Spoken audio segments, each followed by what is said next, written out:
What's up, everybody? It's a new day, which means that there's going to be new stuff happening to my E36. So I've got a couple of things from Condor Speed Shop that I'm going to be throwing on my car. This will probably be a couple of day process, but you'll only see it in one video.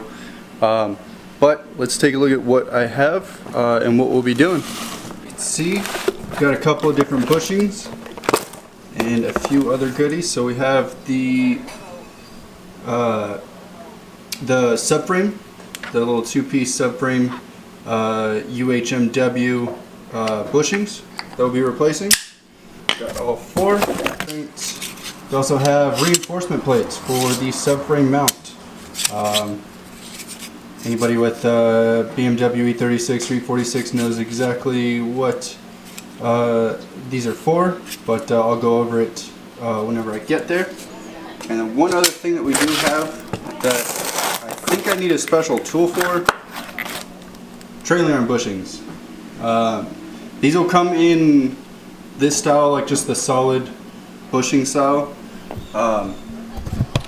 but they tend to have binding issues once you start going real low and having any sort of load on it.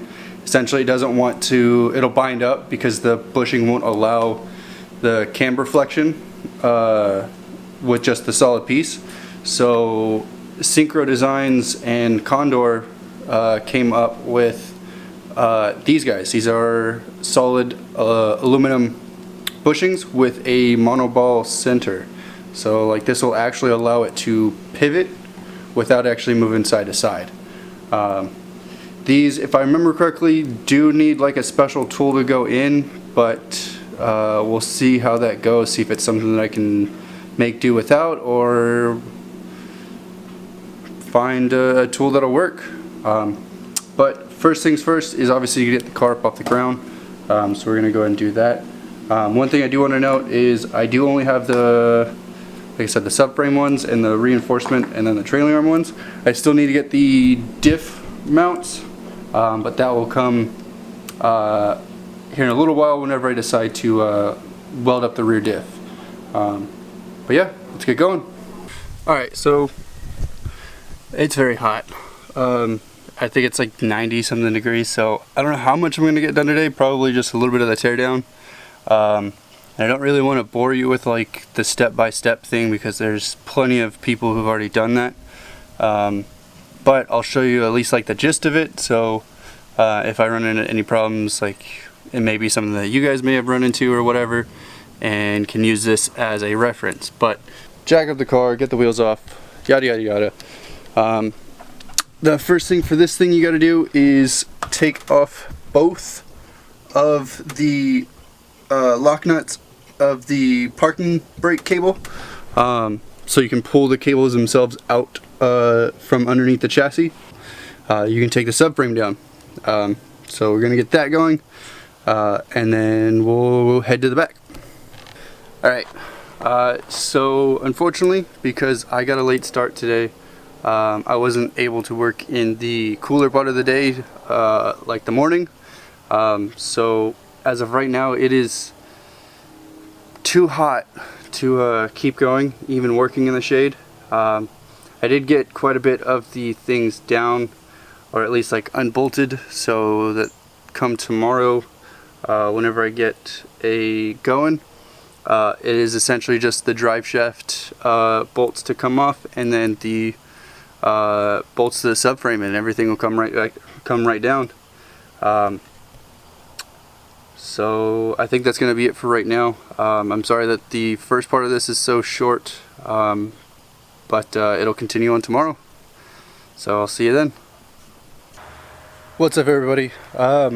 Sorry about not filming a whole lot in between where I left off and now. I came out here trying to get the subframe down, and it ended up being a little bit more labor intensive than what I expected. Essentially, the drive shaft just didn't want to disconnect from the diff, so I ended up fighting it. It is a lot harder to do this, one, on the ground, but two, also in dirt. Nothing really wants to move. But I did get everything down, which means that tomorrow I am going to call it here today just because I'm so tired. Tomorrow I can burn out the subframe bushings and then also the trailing arm bushings in preparation of getting those two in. But overall a success, got what I wanted done. 10 out of 10, would not recommend doing this in the dirt. It is a bit difficult, but I will be back at it again tomorrow morning to burn these guys out, and hopefully by the end of the day tomorrow I can have at least a set of the bushings in and figure out a way to get the trailing arm bushings in. So that's going to be it for right now. Alright, so one thing before I take off, just gotta show you guys the good news. So that's the rear. As you can see, there's no cracks there. See, there's no cracks on either side. So we are good to go. No damage back here. Still gonna weld in those reinforcement plates because it is a great preventative maintenance thing to make sure that your race car doesn't break at prime spots. So tomorrow morning gonna grind all this stuff down, get the plates up, and then weld them into place. Sand it back down, you know, make everything nice and flush, and then paint them up because rust, and then send it. So we are good to go from here. I am super stoked on that one. I was a little bit worried because before this the head gasket blew on this, there was a little bit of a clunk. So I'm very thankful that it was the transmission making the noise and not the actual back end of the car. So good news. What's up, everybody? It is very early in the morning. It is somewhat cooler than normal here in Texas. It rained last night, so it's not 105 already. So we're gonna work a little bit. Essentially going to burn out the subframe bushings. Now there's a proper way to do this, and that involves like heating up the side of the actual metal of the subframe and then tapping them out. I don't know how to do that properly, so I'm just gonna do the tried and true method of lighting the bushings on fire and letting them melt out. So let's get going. So this is what I'm talking about. Lighting all the bushings on fire to try to melt them out. I don't know, BMW bushings seem to do a better job than every other brand that I've done this on. Seems like maybe they actually are flammable or something. Who knows? But hopefully this doesn't take forever. Essentially just like burning out, or like getting it molten enough that they can just pop out. Gotta relight that guy. But so far so good. What's up, everybody? So I finally got the bushings burnt out. With them being subframe bushings, they were a lot thicker, and they had a lot more to them than just like your regular bushings. Like there was on the front bushings, there was like an inner collar, essentially, rubber collar. So it ended up taking quite a bit longer. It was pretty resilient on coming out, but thankfully got all four out, which means that it is time to install the Condor ones. Now these are UHMW bushings, self-lubricating, solid bushings that aren't quite as hard as Delrin, but will still do a similar job as Delrin. And obviously not as hard as aluminum, but they will do the job that I'm asking them to do, and that is to keep the subframe from moving around underneath any sort of pressure, torque and whatnot. So we're gonna go ahead and get these pressed in. They should be pretty easily. Like I said, they're self-lubricating, which means that they don't need really any assembly lube to go in. It's more or less just pressing them in and then having the inner collar seat them in place. So let's get going. Alright, so these are pretty easy. They come apart into two pieces. If you're going to do this yourself, it will come with instruction manuals, but just to reiterate, the thicker side goes on top, and then the thinner side goes on the bottom, or at least in the back. Well, I should take that back. Both of them will be different sizes.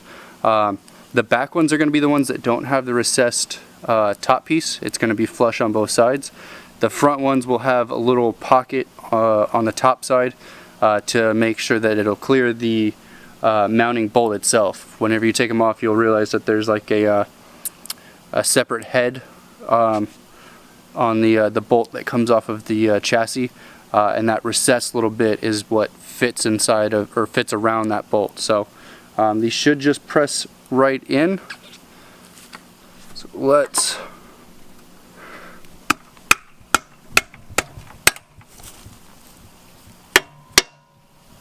just like that. Bottom side should be just as easy. I'm going to take the little collar out for right now.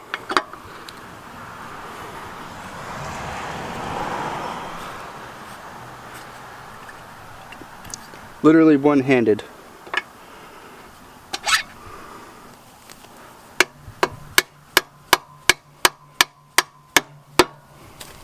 One-handed. You can install condor bushings with one hand and the other hand holding a camera. That's how easy it is to install these. So I'm gonna get the other three in. What's up? While I was filming this, I realized that this video is kind of taking a lot longer than what I had originally thought it was going to take. So I'm going to call the video here and call it just part 1, and then start on the rest of it for part 2. So this is going to be it for right now. I'd like to thank you guys for watching, of course. Like, comment, subscribe, whatever.